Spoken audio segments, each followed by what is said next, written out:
فأنا ناصح لإخواني بالصدع بالحق تبيض وجوههم. السكوت في مسألة الحزبية يضرها، فاصدع بما تؤمر وأعرض عن المشركين.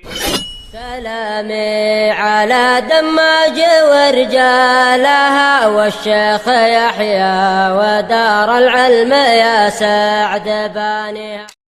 Bismillahirrahmanirrahim. Waalaikumsalam warahmatullahi wabarakatuh. Kalau hadisnya memang menunjukkan bahwasanya doa tidak diterima apabila orangnya memakan makanan yang haram. Kemudian kias yang disebutkan oleh Imam Ibnu Rajab Al-Hambali mungkin benar dan mungkin juga tidak secara mutlak demikian sampai ada pendalilan yang lebih jelas. Tapi memang ini mengkhawatirkan, boleh jadi seperti itu. Tatkala seseorang itu memakan sesuatu yang haram, akan tumbuh darinya daging yang haram, maka neraka memang lebih layak untuknya. Sebagaimana dalam hadis Jabir, Rasulullah Shallallahu Alaihi Wasallam bersabda, kullu lahmin nabata min suhtin fannaru aula bih. Setiap daging yang tumbuh dari dosa, suhut itu artinya adalah dosa, atau suhut artinya adalah haram, maka neraka lebih layak untuknya.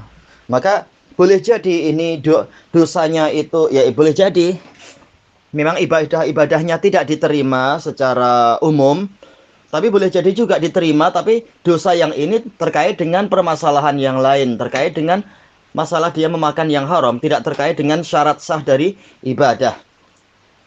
Makanya ibadah yang tertinggi apa? Tauhid. Apakah orang yang mengucapkan la ilaha illallah dalam keadaan dia memakan yang haram berarti kalimat la ilaha illallah tidak diterima sehingga dihukumi dia itu kafir? Tentunya tidak demikian. Baik. Masing-masing ibadah ada syarat dan rukunnya. Kalau terpenuhi maka sah hukum secara syar'inya, hukum secara zahir di dunianya. Adapun di sisi Allah ada pahala atau tidak, itu Allah yang lebih tahu. Selama tidak ada dalil yang terang-terangan menunjukkan yang demikian, maka kita kembali kepada hukum asalnya. Tapi memang membahayakan kalau kita memakan sesuatu yang haram. Ini apabila benda itu memang haram atas kita. Adapun jika dia itu haram atas pelakunya, tetapi tidak haram atas kita, maka ini pembahasannya adalah lain. Yaitu orang yang misalkan dia mencuri, kemudian dia menyedekahkan uang curian itu kepada orang lain misalkan. Apakah berarti seluruh amalan orang lain itu jadi rusak, tidak diterima oleh Allah? Maka tentunya tidak demikian. Karena dia mendapatkan hartanya bukan dengan cara yang haram, dia mendapatkan hartanya dengan transaksi yang benar, yaitu dia disedekahi atau dia diberi hadiah. Maka tatkala duit tadi atau barang curian tadi sampai di tangan orang ini, statusnya bukan sesuatu yang haram. Haramnya di tangan si pencurinya itu.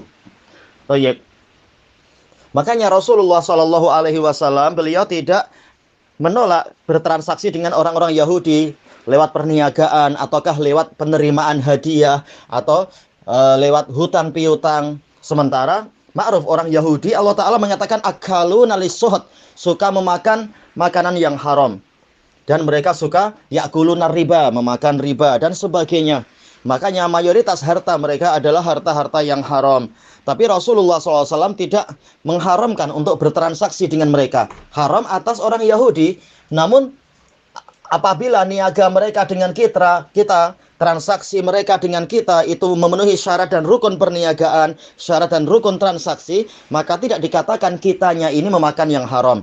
Karena apa? Kita mendapatkannya dengan cara yang halal. Baik. Inilah penjelasannya secara sedikit terperinci insya Allah. Baik. Yang penting kita tidak mengetahui bahwasanya itu adalah barang yang haram. Kita mendapatkannya secara zahir dari seseorang, dia menyedekahkan pada kita. Maka insya Allah yang seperti itu tidak menyebabkan amalan kita jadi ikut rusak.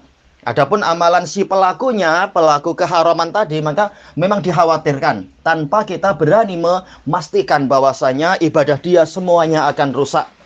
Makanya ditanyakan kepada Syekh Yahya hafizahullah ta'ala, seseorang yang menanam kot, yaitu sejenis ganja di Yaman.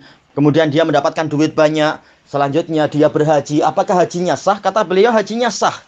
Walaupun duitnya duit haram dan ibadahnya tentunya tidak sebagus orang yang lain, ibadah hajinya itu, namun apabila syarat dan rukunnya terpenuhi, maka dikatakan hajinya itu sah.